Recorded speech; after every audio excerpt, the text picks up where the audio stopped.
Welcome everybody. My name is Gerrymandering. I'm the director for the Center for American Studies and Research here at AUC. And on behalf of the center, it gives me great pleasure to welcome Professor David Dumke to the university to talk with us today. Professor David Dumke is the director for the Prince Mohammad bin Fahd Program for Strategic Research and Studies. Professor Dumke is a specialist in regional Middle East issues, American foreign policy, and American politics. He is a regular contributor to Al-Ahram Weekly, for those of you who read our English weekly newspaper, the Saudi Gazette, and other publications. Professor Dumke writes widely on the issues of politics, business, academia, entrepreneurship, and he is a regular participant at regional political and business conferences and fora. We're very pleased to have Professor Dumke speak to us today on the issue of political madness in Washington, understanding the American political landscape. This is an issue that is very topical given what is happening in the realm of American politics today. I've had the pleasure personally of knowing David for quite some time. Myself and other colleagues who, like me, worked in the Egyptian government. And we have always turned to David to give us sound advice on the ins and outs of American politics. And so I think his appearance with us today is very timely. David, we are confused, we are a little perplexed, and we are somewhat astonished at everything that is going on in Washington. So it's wonderful to have you here for you to make sense of all of this for us. Thank you. Thank you very much, Kareem. It's a pleasure to be here. It's great to be with you here at AUC. I'm not a stranger to Cairo or AUC. I actually lived in Cairo for several years doing different regional work. And in my current capacity as an academic, of course, I teach on American politics, foreign policy, things of that nature, but my heart has always been in politics. I worked in the U.S. Congress for a number of years. I worked for both the Republican and Democratic members, although I certainly am more aligned with the Democratic Party, so perhaps some of my comments are slightly jaded through a partisan lens. But I try as much as possible to be objective when I teach and when I write. Making sense of Donald Trump's Washington is quite a challenge because I myself am astonished every single day, as are most people. This is an unprecedented time. It's confused longtime political elected officials in Washington, world leaders, business leaders, special interest leaders, trying to make a sense of who is this man, what is he about, where does it lead us, what are the consequences or benefits depending on who you like him, and how did we really get here?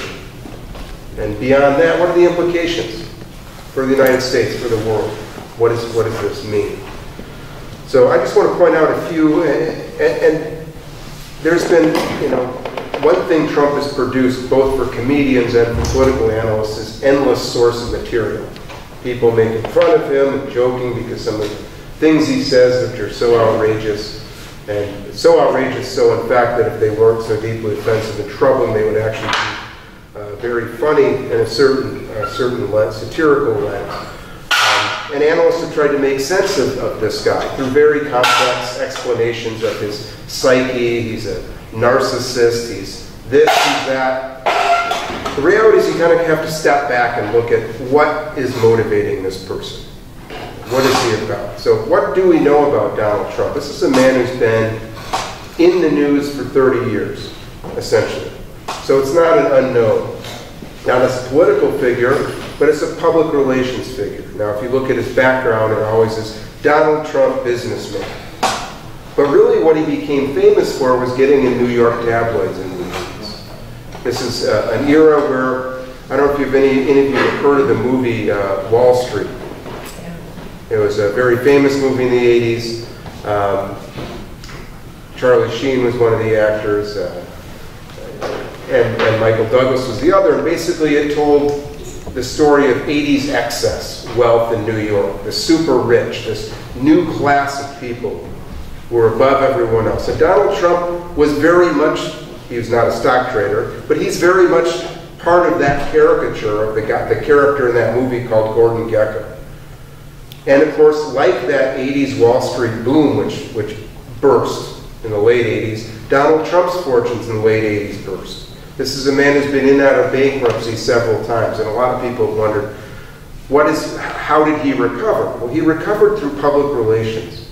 About the time his and others like him, his image started to fall, you saw Donald Trump and his ex-wife in a Pizza Hut commercial campaign, very famous.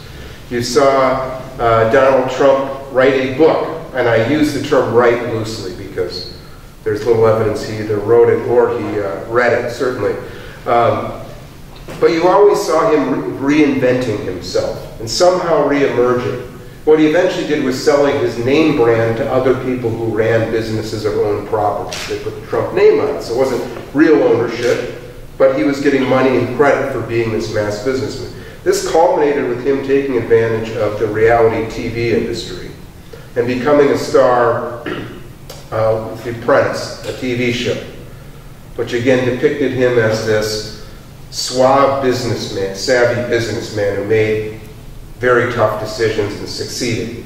It's all really a shell game. This is an image that was cultivated. There's not depth to it. As a candidate and as a president, his moves can be interpreted not through a policy lens, which a lot of us who have been in this business for a long time try to understand. It's through a public relations lens. Who is he trying to play to? This is a man whose approval ratings in the United States have never exceeded 40%. Okay? He lost the popular vote. That should be remembered in the United States. So he's never been overwhelmingly popular, and his popularity since being elected has fallen. Right now, currently hovering around 35%, which is certainly not enough to be re-elected, let alone to have his party survive midterm elections, which are coming. What his strategy has been is to make moves to constantly keep the focus of every news cycle on himself. Indeed, one can say there is no such thing as bad news for Donald Trump. It's just a constant moving of the bar. And if the story gets bad, for example, I nominated a Supreme Court justice who is facing accusations of sexual assault and sexual harassment. How do I change the news story? I threatened to fire the Deputy Attorney General in charge of the Russia investigation. Then, to keep the news cycle moving, I make a bombastic speech to the United Nations. Okay. Sure, some of that speech was to the world, but that speech was largely to domestic audiences. Let's look at foreign policy for a minute, just some of his recent moves. Tariffs on China. Did he do this for the U.S. economy, really? It's true that Trump does have a very outdated, economically unsound view of economics in general, which is based on protectionism and this image of the United States in the late 1950s of producing certain things and running on coal and not being interdependent with the world economy. That's true. But the real reason for tariffs is because it appeals to his base. His strategy is to maximize that 30% to make sure it may only be 35%, but if 100% of that 35% shows up for the polls, I'm going to rely on only 50% of my opponents to show up to vote. And there's evidence that this has worked at certain times. So the tariff isn't necessarily about economic policy. It's about a grievance game. His base includes blue-collar workers, whites generally, from former industrial states that have lost a lot of jobs, from coal-producing states that have lost a lot of jobs. People with grievances who are wondering why they lost their job, and the easy explanation from Trump's narrative, because of unfair foreign competition and because of illegal immigration. So there's a sense of grievance among these people. The reality is, it's not because of China that we moved away from coal. It's not because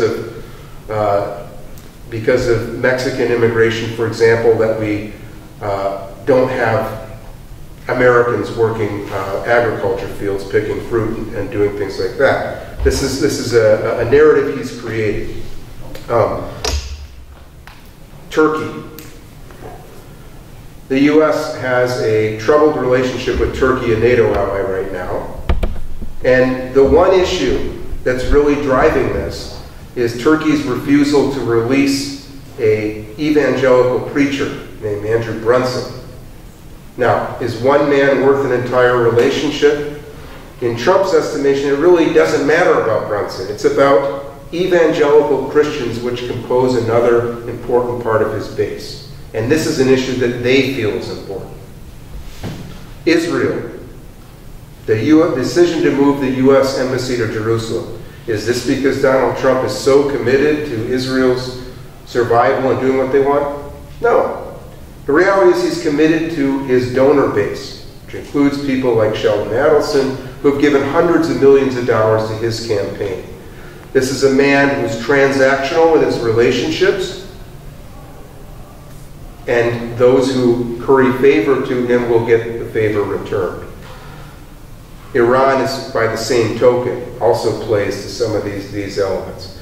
So that's kind of Donald Trump, and we need to keep that in mind as we go ahead. I don't want to talk too much about him, because again, American politics is beyond him.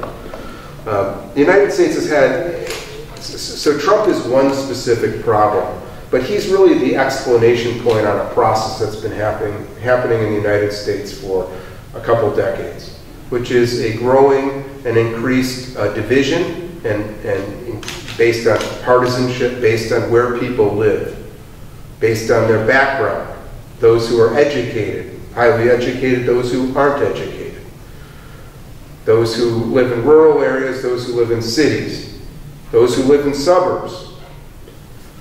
There's a growing sense, and you hear this term in the United States, red states and blue states, red America and blue America, red being Republicans who tend to watch certain news sources like Fox News, and blue being Democrats who tend to watch other news sources such as MSNBC that have a more liberal slant. Congress used to be where you had every one in the ideological perspective, from ultra-conservative to ultra-liberal.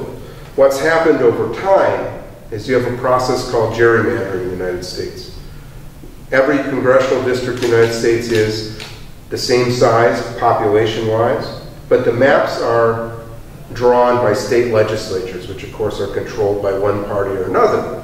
And as time has gone on and as data has become much more precise, you have congressional districts that are drawn specifically to elect a candidate of one party, okay? So you have fewer candidates who are competing for votes in the Senate. Instead, you have the parties competing to be the most conservative in a Republican primary or the most liberal in a Democratic primary. The result of which is when these people go to Congress, they're incapable of compromising. Okay, which has always been the key in American politics. You have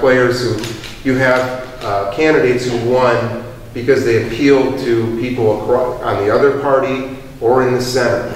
So there was always an interest in getting things done. That isn't necessarily the case in gerrymandered America. What this has resulted in is you have a process breakdown in Congress. Congress becomes an ultra-hyper-partisan tool, not just for policy goals, but for any political goals. So pursuing policies that may be unwise, but again, they're playing to the base of voters that will help turn out and get them elected. So for example, the U.S. National Health Care Plan, Obamacare. Republicans tried to repeal it early in Trump's term. Even unenthusiastically in many cases, they voted on this 78 times before they actually passed it in the House, and got very close to passing it in the Senate before actually 2 Republicans opposed it and killed that bill. Did they mind that Obamacare survived? Not really. This was about political showmanship. This is kind of part of the problem in the United States right now. I just want to point a few of those things out on the process right now. Trumpism. So Trump is the head of the Republican Party, but how did he get there? Now, this is a party that traditionally had very much an internationalist party, who believed in the international security structure the United States has worked for years, including trade expansion, having a robust alliance system in the world. They were perceived as pro-business. They were perceived as socially conservative, but more on the libertarian side, which means conservative policies, but to each their own. If you don't intrude on us, less government interference in lives, less government interference in business, less regulation. This is the traditional Republican Party. What's happened over time, and this is part of the result of money being injected into the American political system, is this party has become more beholden to specific special interest groups. As I mentioned, evangelical Christians. These blue-collar workers I told you about, or the old blue-collar workers, these used to be Democrats who relied on national Social Security programs and healthcare programs, who now, because they have employment problems, have moved towards Republican message of grievances. You have the Republican coalition has shifted too on things like that bloc, which has become bigger, is opposed to free trade because they have been taught and they have been told that it's free trade and international labor which has forced you out because you're too expensive. So your factory you used to work in moved to Mexico first, then it moved to Vietnam, etc. So that's to blame. So that's part of the coalition. Farmers used to be part of the Republican coalition, and they believed in free trade. I'm mentioning some of these groups because some of these groups now are questioning where they stand in the process. Farmers tend to be more conservative, but very pro-free trade, benefiting from NAFTA especially, which is free trade agreement with Mexico and Canada, which Trump is trying to get out of right now. What you're seeing is a gradual realignment, and Trump is kind of the apotheosis of this process of moving to the special interest concerns. Other issues, for example, gun control, you know, is a big issue in the United States about all these shootings, but there's a pro-gun lobby, the right to bear arms. That's very much part of the Republican coalition. And so that's one that they own too. So the party has all these interest groups, and one of the only unifiers, actually two of the only unifiers are, one, their concern over control of the Supreme Court, having more conservative justices than not, and two, tax cuts, which for business-minded Republicans, of which there are fewer at this point than there used to be, they are for tax cuts, as is Donald Trump, who just wants to appeal to people. Tax cuts always seem popular, right? You give people their money back.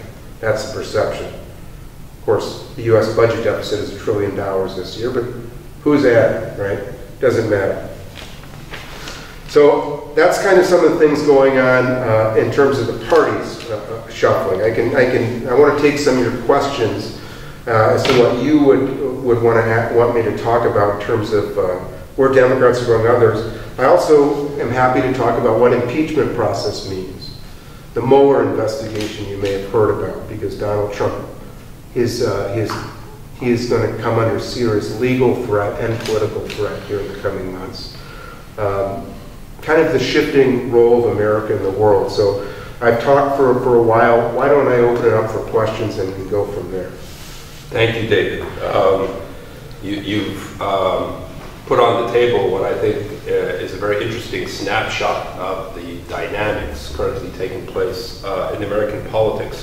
Why don't I use my prerogative as the chair to throw two questions out at you for you to address.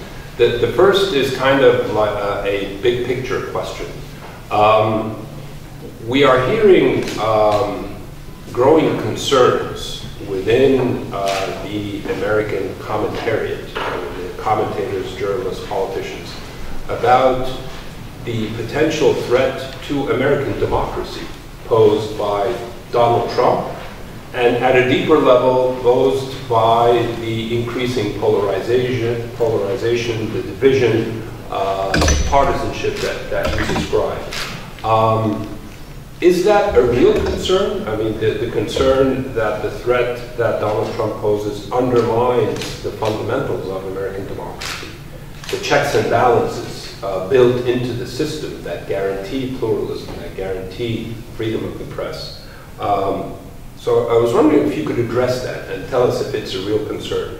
And then secondly, you've talked to us a lot about the interests and the dynamics on the right, the Republican Party.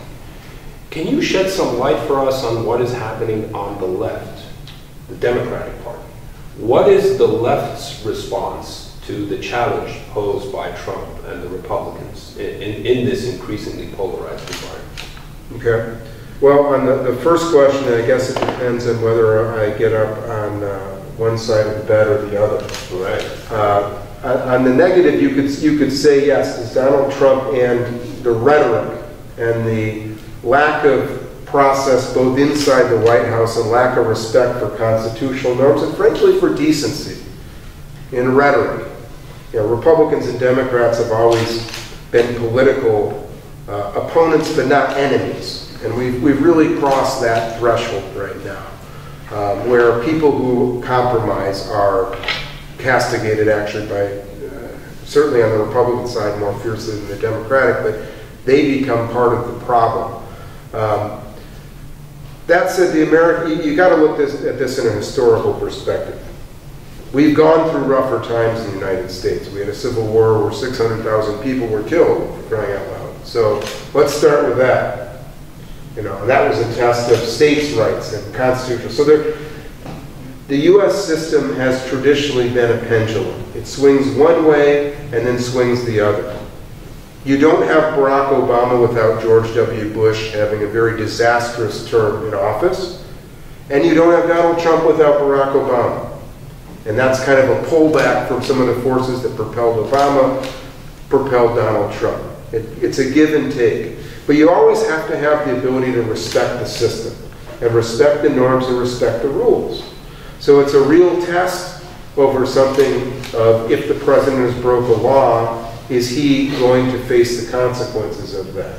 If a president doesn't respect the Constitution and doesn't respect the congressional process of passing legislation, and by the way, meaning Donald Trump issues executive orders to do these things. Usually Congress is supposed to pass laws that the president signs to get things done.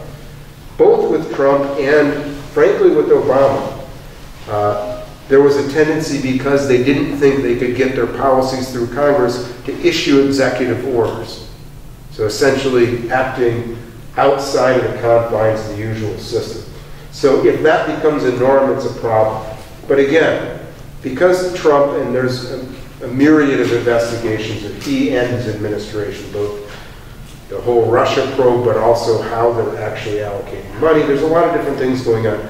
I have a feeling that elections and a change of policy will result in correcting some of this. But every time you weaken the system, even if you try to repair it, it's not quite the same. On the Democratic side right now, the Democratic Party was successful in the 90s and successful with Barack Obama when it had a coalition which was center-left, not left. So the ability to attract particularly suburban vote, okay? The Democratic Party, what is its base? Minorities, young people, educated, women, liberals, but increasingly reliant on the suburban vote, which is, regardless of racial background, tends to be higher educated and tends to have a different outlook on the world. So the real challenge for Democrats is how to hold their liberal base while appealing to centrist voters. Right now, Donald Trump is doing the job for them, okay? Because he's so repelling these voters that they're naturally going to the Democrats. To keep them, they have to have deliverables, whether it's on lowering the cost of education or appealing to bread and butter economic issues that make people's lives better. They haven't quite gotten that message down, but Trump's enough for them to move forward right now. Thank you, David. We have about 20 minutes left, so let me open the floor for questions or reactions to David's presentation. Questions, reactions? Because I have a number of questions, actually. One thing I forgot to mention while introducing David before his talk was that David served for quite a number of years as a congressional staffer. And in that capacity, David was actually present during Congress for the last impeachment proceedings for former President Clinton.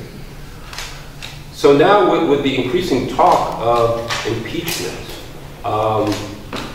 what are the prospects for a serious drive to impeach the current president, President Trump? And how will that alter the dynamics that you presented for us? Well, it's first of all, impeachment has been done, or the proceedings have started 3 times. Twice a president has been impeached. And impeachment means what happens is the House of Representatives votes to bring up charges against a president, which then the Senate is the jury on those charges. Neither impeachment attempt has been successful. One was with Andrew Johnson after the Civil War. He survived by a single vote, and the other was Bill Clinton, who also survived by several votes. Richard Nixon, of course, was facing impeachment charges, and it had become clear to him that the House would impeach him and he would be convicted by the Senate. So he voluntarily resigned to end the process. You could see that scenario playing out there. But what led to it?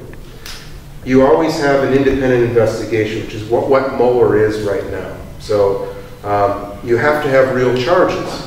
And these investigations, because you're dealing with the President of the United States and people around him, tend to take a lot of time and have to be very thorough.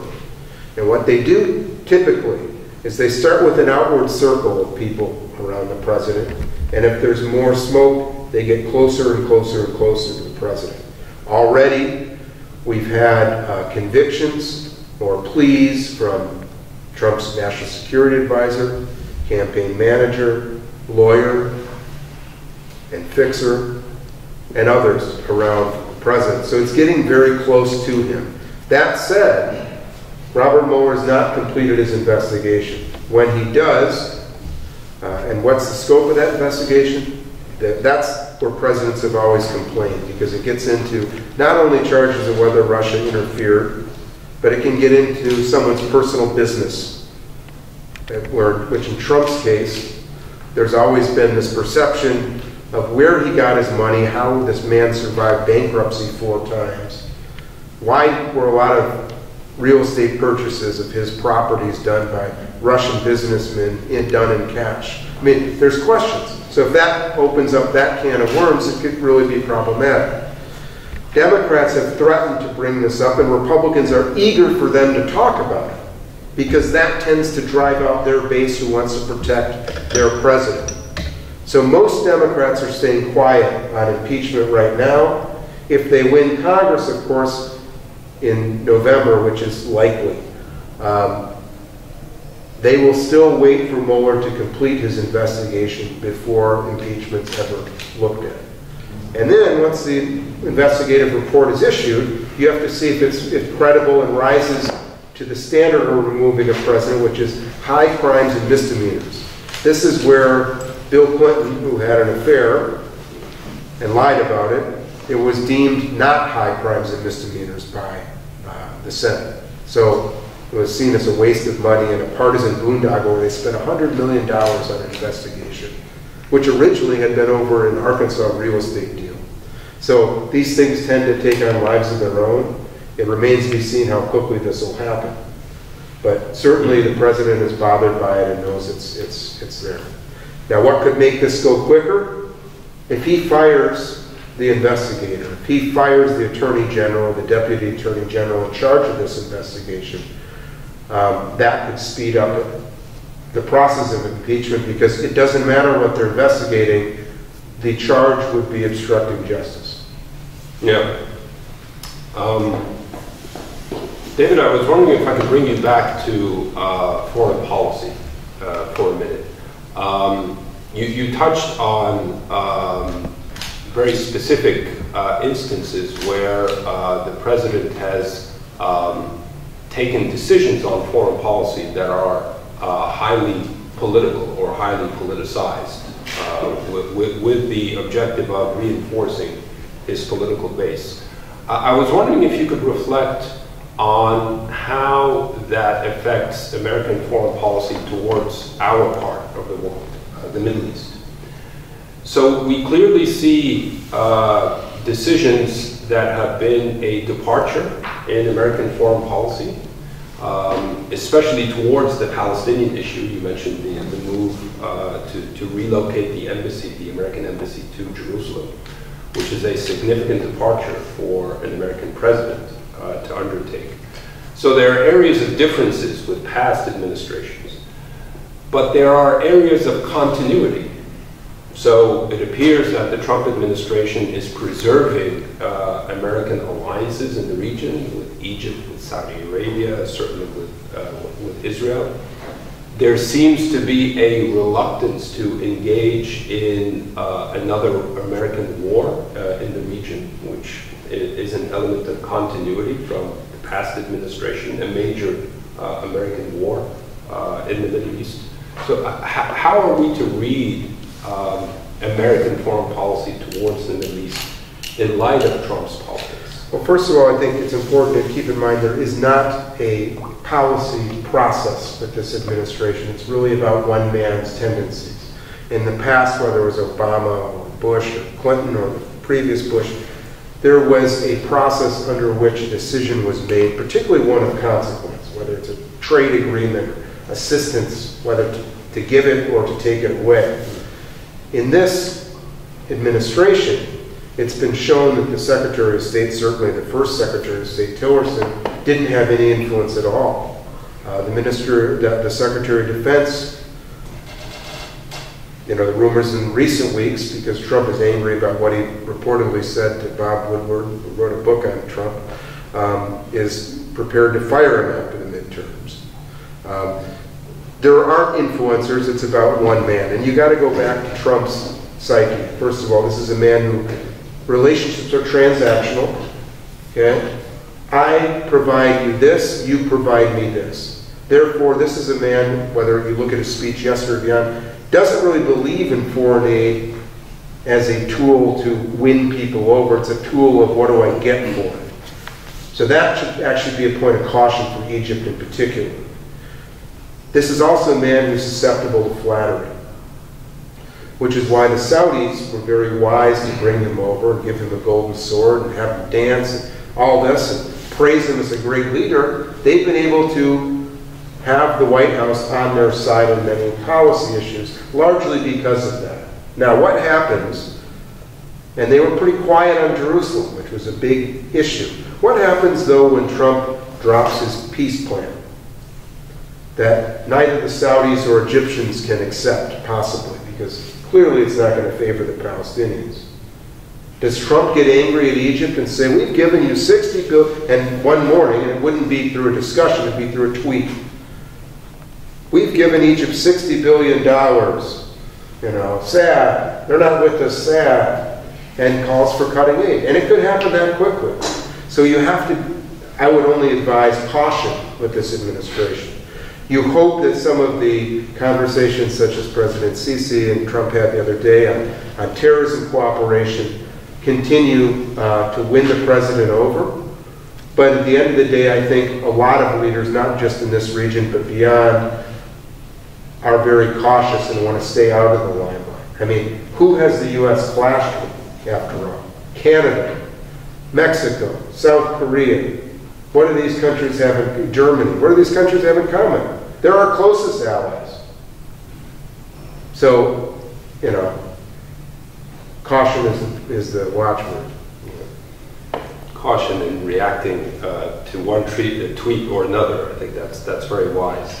I think one underlying theme that I take away from your presentation is that America is not Trump. Trump is not America. America is much bigger than one president. And there are countervailing ideas and forces that are pushing against the Trump agenda. One theme that has been very prominent since this administration came to office was this issue of Islamophobia, using Islam as another scapegoat, as you mentioned, to justify grievances that are there among a certain segment of the population. Now, if it's right to say that America is not Trump, how do most Americans view this tendency towards demonizing Islam, if that is not too strong a word? Well, it's again, I think if it was, I think judging by polls and judging by reactions to the Muslim ban, these have come out very unpopular with American voters. 60% of them. Trump's base tend to believe everything he says, or even if they don't fully believe it and are cautious to say, well, he may have something in mind. He may be on the right track, even if it's the wrong way he's going about it. And I say this with some sadness too, because there's a tendency of not just Americans but any people. So this group gets picked on, that sometimes you can internalize it. I'm not comfortable with that, but I'm not a Muslim, so it's not me. The problem with Trump is it's been Muslims one day, and Latinos the next, and then African Americans the next, and then liberals the next, and then gays the next. So you've offended an increasing number of voters. And if you add all these up, they constitute a majority of Americans, or with other Americans who are increasingly uncomfortable with that rhetoric or outright opposed, you actually add fuel to fire. So I actually put Islamophobia in the context of the other phobias that they're using. There hasn't been a terrorism incident, of course, and it's not Muslims that are responsible for these, but that would be the motivator for Trump to beat that drum again. It's been a lot more Latin immigration, actually, right now.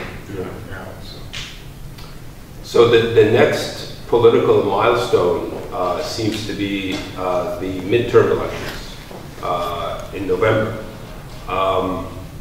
What is your assessment as to how those elections will change the political equation, not just for the president, but for the Republican Party moving forward? Well, I was trying to describe, and it may have been a little confusing, explaining how the Republican Party has been shifting in terms of its base. So you have a lot of Republicans in Congress in particular who are elected as traditional Republicans who now see a very different electorate now and are uncomfortable with Donald Trump's policies, particularly free trade, which was a Republican issue for 7 decades. And suddenly, in 1 week, Trump decided to pull out of South Korean free trade agreement, NAFTA, and has then since threatened tariffs and other things. This goes against Republican orthodoxy. It goes against the business community that has supported Republicans because of pro-business policies like free trade. So far, they have been scared to oppose Donald Trump because they see the Republican voters, even if only 35% of Americans support Donald Trump, 90% of Republicans do. So they've been very cautious about opposing him. Now, if Democrats win control of Congress, which is likely based on polling data, and it's also not just polling data, historically in the United States, in midterms elections, they tend to go against the incumbent president's party. That's whether it's Obama or George W. Bush or Bill Clinton, okay? It doesn't matter. This is history. So historical trends plus current polling data say Democrats are going to likely win. That may embolden Republicans, who will then see a president that's a little bloody, to actually stand up and try to fight for some of their own positions. Do we want to go down with a sinking ship? Already, before the elections, individual Republicans who are facing particularly tough races are trying to separate themselves from Trump.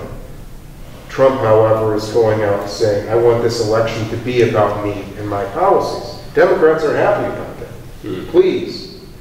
So, but this will prove, if Trump does better than expected, he's going to cast it as a huge victory. Even if there is losses, if they're not of the magnitude that some expect, he's going to beat his drum and say that I'm the real force in American politics. So there are implications. Obviously the policy, his moves will not go unchecked. There will be a check on his power, whether it's issuing executive orders or appointing people to the court or to federal government positions. So the implications are pretty significant. I mean, if there are no questions from the floor, maybe I could pose. Yeah, sorry, I had a question about please. the midterms. So I think it's interesting you said in the past Democrats are successful when they've had a center-left position, but from what I've noticed this time around, there's been like a huge movement around candidates like Alexandria Ocasio-Cortez who are even further left. So I'm just curious, where do you see the Democratic Party going, and how do you think they can be successful? Two things. If you're talking about a candidate who won the Democratic nomination in Brooklyn, yeah. Okay? Brooklyn is not suburban Michigan. Yeah. It's not Chicago. It's not downstate Illinois or Metro Orlando, Florida. Republicans want to cast her, who calls herself a democratic socialist, as the face of the party, which is not really the case. If you look at primary winners in in the majority of Democratic races, they tend to be more establishment center oriented. However, what Democrats did learn from Hillary Clinton's loss was you can't take for granted and have a stale message. You need to have candidates that say something. So in Florida right now, there's a competitive governor's race, and Andrew Gillum is the candidate, Democrat, African-American, mayor of Tallahassee, which is the state capital. Is he a socialist? No, he's a conventional politician, but he's being cast as a new face because he's younger, he doesn't have a stale message, etc. So if you watch Fox News, that's the conservative outlet, they'll have Alexandra on there all the time. They want to make her the face of the party to try to say that Democrats are moving so far left. The reality is Democrats have always had left-wing candidates as well as centrist candidates. And they realize that they're not going to win some areas. She couldn't win in Colorado, okay? She can win in New York City. And I compliment her on what she's done. Don't get me wrong. There is an energy with Democrats, though. And activists are very much part of the coalition because they tend to increase voter turnout. And so you can't dispute that they have influence on the party. But it's not like they're becoming more radically left-wing. Other questions from the floor? Yeah, one, yes. What do you think that a Democratic candidate in the next presidential election, like what he or she should do to counter Trump? Like, should that person focus on what Trump is saying? Like, well, I think not be Trump is the first thing. But it's having a message that has appeal, first of all, that, you know, we have some specific policy issues, but we need to stabilize the government. The message will also include a lot about decency and respect. Respect towards women, respect towards minorities, respect towards law and order. I mean, these are all things that are playing out in the Me Too movement with sexual assault. The Supreme Court nomination fight this week is about sexual improprieties, allegations. There are a record number of women candidates, for example, and by the way, on the Democratic side, that's particularly true, which is great. But so I would expect a new, a fresher message. It doesn't necessarily mean it'll be a left-wing message, but just one that has some broad appeal. The other thing is, it's got to be a fresh face. Okay, it's not going to be Joe Biden. It's not going to be John Kerry or Hillary Clinton. I can't tell you who it's going to be, because I suspect, and I'm kind of a student of American politics, it'll be similar to, there was a primary in 1976 where you had about 14 Democrats run, and the guy who emerged was the former governor of Georgia, Jimmy Carter, who was known by about 2% of the Democratic electorate before that campaign. And I could see a scenario this time where you have the same kind of thing, maybe a mayor, like the mayor of New Orleans has written a book and taken some progressive policy. I'm just giving an example. They'll emerge probably not from Washington, but from outside of Washington at the governor or mayoral ranks. But I can't tell you who that is yet. David, last question. And it has to do with America's image in the world. So I'm assuming, just like us here, a lot of foreign audiences are very perplexed about what's happening in the United States. Because many of the things that you've talked to us today about are really contrary to the general image of America. The United States as an open country, as a country welcoming to immigrants, that has a process for decision making, that is conscious about its interests and alliances around the world. So a lot of this is very strange to foreign audiences, and it's clearly affecting America's image in the world to various degrees. My question to you is, how do Americans feel about the changing image of the United States abroad? Are people concerned about this? Are people seized with this issue? How do they feel about America's changing image? The reality has almost always been with the United States is, domestic issues are the most important ones. We tend to be an inward-looking country, for better or often worse. So foreign policy issues are not high priorities generally. They are to the extent that Trump is, particularly on trade issues, which could result in people having to buy, TVs that cost 30% more. And when they go get fruit because farmers don't have labor, those costs have increased too. So bread and butter issues, domestic politics are more important. To the extent that foreign policy issues intersect with those is where it matters. So you hate to say it really doesn't matter, but it really doesn't matter. And I always, at the risk of offending my friends here in Egypt and elsewhere, is, what are they thinking about Egypt right now in the United States? I'm like, they're not. Because the reality is they have, we all look at our own problems, and all these are secondary issues, and they on the realm of people like myself who follow them, or the business community. I'm not saying they're completely unimportant, but they're downplayed. Now,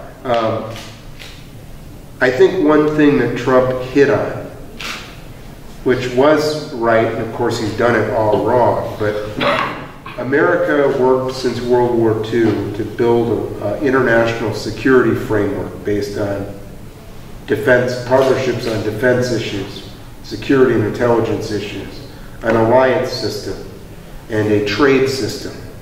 This is a system we created for U.S. leadership. I think Americans took that for granted for too long and kind of bought into this perception that we're always the world's lone superpower, to such an extent that you don't realize that the rest of the world is developing in its own direction, and you have to adapt to that as well. So Trump saw that the rest of the world growing is inherently a threat to us, rather than how do we adapt to it. Things that, Obama, who made some mistakes in foreign policy, but they talked about when he was in office the pivot to Asia. The highlight of that was supposed to be this this Pacific Trade Partnership, free trade agreement, which actually was the first policy that Trump dismissed and got out of when he became president. But the idea was we're adjusting to a world that's moving in that direction, and we have to adjust in this way. But a lot of Americans didn't see that, and they thought the rest of the world is screwing us. And then they all come here wanting jobs and things of that nature. So Trump capitalized on it, but the United States really does need to do some soul searching in terms of what role does it want to play in the world if it doesn't want to maintain this framework it created. On behalf of the Center for American Studies, I want to thank you, David, for taking the time to speak with us. And I want to thank you, as the audience, for joining us today. Please join me in thanking David for his insights.